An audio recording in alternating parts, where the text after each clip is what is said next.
ছাৰহঁত বিদ্যালয়লৈ সময়মতে আহে, আহিয়েই হাজিৰা বহীত চহী কৰে। ছাৰ ক'ত? নাই, কাৰণ তাৰ পাছতেই ছাৰহঁত ঘৰলৈ যায়।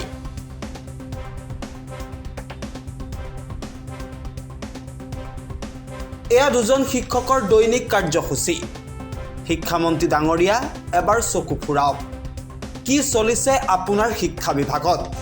কি কৰিছে বিদ্যালয়ৰ শিক্ষকে? কোকৰাঝাৰ জিলাৰ পৰ্বতজোৰা শিক্ষাখণ্ডৰ অন্তৰ্গত দক্ষিণ জলডোবা এম ই স্কুলৰ দুগৰাকীকৈ সহকাৰী শিক্ষকৰ মই মতালিক লৈ জাঙুৰ খাই উঠিছে অভিভাৱকসকল। সহকাৰী শিক্ষক বিক্ৰম ৰায় আৰু হিন্দী বিষয়ৰ শিক্ষক উত্তম কুমাৰ ৰায়ে বিদ্যালয়লৈ আহি হাজিৰা বহীত চহী কৰি ফটো উঠিয়েই ব্যক্তিগত কামৰ বাবে বিদ্যালয়ৰ পৰা গুচি যোৱাৰ অভিযোগ দীৰ্ঘদিনৰ। বিদ্যালয়লৈ আহি পাঠ গ্ৰহণৰ পৰা বঞ্চিত হৈ ঘৰলৈ উভতি যাব লগা হয় ছাত্ৰ ছাত্ৰী। ফলত বিদ্যালয়খনত ক্ৰমাৎ হ্ৰাস পাইছে ছাত্ৰ ছাত্ৰীৰ সংখ্যা। অভিযোগ দিয়াৰ পাছতো ব্যৱস্থা গ্ৰহণ কৰা নাই পৰ্বতজোৰা শিক্ষাখণ্ডৰ বিষয়াই। অভিভাৱকে উক্ত শিক্ষক দুগৰাকীক এই বিষয়ে কিবা সুধিলেই অভিভাৱকৰ লগত দুৰ্ব্যৱহাৰ কৰাৰ অভিযোগ উত্থাপন হৈছে। বিদ্যালয়খনত মুঠ 4 গৰাকী সহকাৰী শিক্ষক শিক্ষয়িত্ৰী আছে যদিও তাৰে উক্ত দুগৰাকী সহকাৰী শিক্ষক সম্পূৰ্ণ পাঠদানৰ পৰা বিৰত থাকে। মুঠৰ ওপৰত অসমৰ মুখ্যমন্ত্ৰী আৰু শিক্ষামন্ত্ৰীয়ে বিদ্যালয় আৰু শিক্ষকৰ পাঠদানৰ ক্ষেত্ৰত যিমানেই কঠোৰ সিদ্ধান্ত গ্ৰহণ নকৰক কিয় এতিয়াও একাংশ শিক্ষকৰ নাকি লগাব পৰা নাই। আমাৰ এইখন south Jaldoba M E school হয়, আমাৰ গাঁৱৰে স্কুল। এতিয়া এই স্কুলখনত টিচাৰবিলাক টাইমত নাহে। আগে পাছে আমি আহি থাকোঁ, খবৰ লৈ থাকোঁ, ল'ৰা ছোৱালীৰ পঢ়া শুনা কেনেকৈ চলি আছে, কেনেকৈ ক্লাছ চলি আছে, টিচাৰে টাইমত স্কুলত আহে নাহে। কিন্তু আমি যিকেইদিন আহিছোঁ এদিনো আমি পোৱা নাই। মাত্ৰহে পাওঁ এজনী মানে শিক্ষয়িত্ৰী আছে আৰু শিক্ষক এজনহে থাকে আৰু বাকী নাথাকে। এছিষ্টেণ্ট টিচাৰ নাথাকে আৰু হিন্দী টিচাৰ নাথাকে। এতিয়া আমি যে আহিছিলোঁ আৰু এদিন আহিছোঁ পোৱা নাই, কালি আহিছিলোঁ কালি আহি পোৱা নাই। এতিয়া কথাটো হ'ল এই যে মাহে মাহে যে পইচাখিনি লৈ আছে, চৰকাৰে পইচা দি আছে ঠিক আছে, আমাৰ ফালৰ পইচা নাযায়। কিন্তু আমাৰ যে গাঁৱৰ এই অত্ৰ অঞ্চলৰ ল'ৰা ছোৱালীবিলাক যে স্কুলখনত পঢ়ি আছে, এই ল'ৰা ছোৱালীবিলাকৰ ভৱিষ্যত নষ্ট কৰি আছে এই স্কুলৰ শিক্ষকসকলে।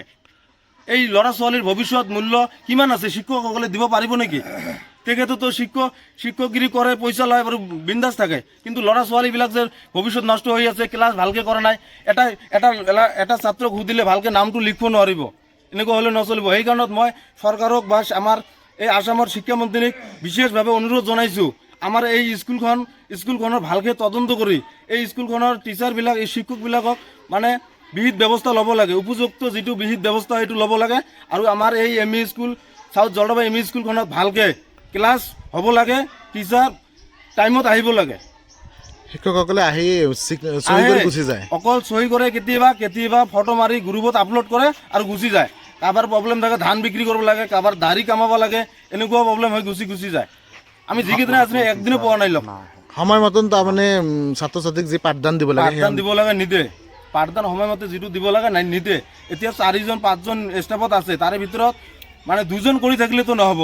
তেতিয়াহ'লে আৰু 2-3জনৰ কি দৰকাৰ আছে? কাৰ ওপৰত অভিযোগ আছে? অভিযোগ আছে এতিয়া আমাৰ যে এছিষ্টেণ্ট শিক্ষক আছে বিক্ৰম ছাৰ, তেখেতে নাহে টাইমত। আমি যিকেইদিন আহিছোঁ লগ পোৱা নাই। আৰু আমাৰ হিন্দী টিচাৰ আছে উত্তম ছাৰ, তেখেতে আহিব। আজি মানে আহিছে আৰু ফটো মাৰি উঠি কেইটা বাজিছে? এতিয়া টাইমটো হৈছে 11:19 হৈছে। মোটামুটি 11টামান বজাত আহি পাইছে আমাৰ স্কুলখনত। 20 মিনিটমান হৈছে আহা। মুঠৰ ওপৰত বিদ্যালয়খনৰ যি পৰিৱেশ, শিক্ষাৰ পৰিৱেশ, সেই শিক্ষাৰ পৰিৱেশ নাই, বহুত বেয়া হৈ আছে, বহুত বেয়া হৈছে স্কুলখনত। মানে শিক্ষাৰ পৰিৱেশটো বহুত বেয়া হৈ আছে। এনেকুৱা যদি শিক্ষা হৈ থাকে আমাৰ ল'ৰা ছোৱালীবিলাকে একদম ভৱিষ্যত নষ্ট হৈ যাব। কোন শিক্ষাখণ্ডৰ অন্তৰ্গত এইখন south Jaldoba M E school, পৰ্বতজোৰা মানে সমষ্টি, পৰ্বতজোৰা শিক্ষাখণ্ডৰ অন্তৰ্গত। আসিয়ে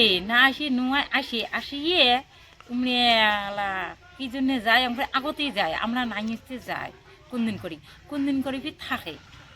হ্যাঁ, আমরা ধর আসতে দেরি হয় খানে। প্রার্থনা করে যায়? হ্যাঁ, প্রার্থনা করিয়ে যায়। কোন মাস্টার যায়? বিক্রম আর উত্তম।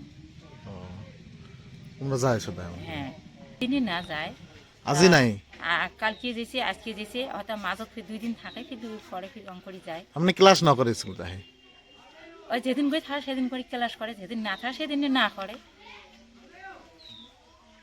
News desk any time 24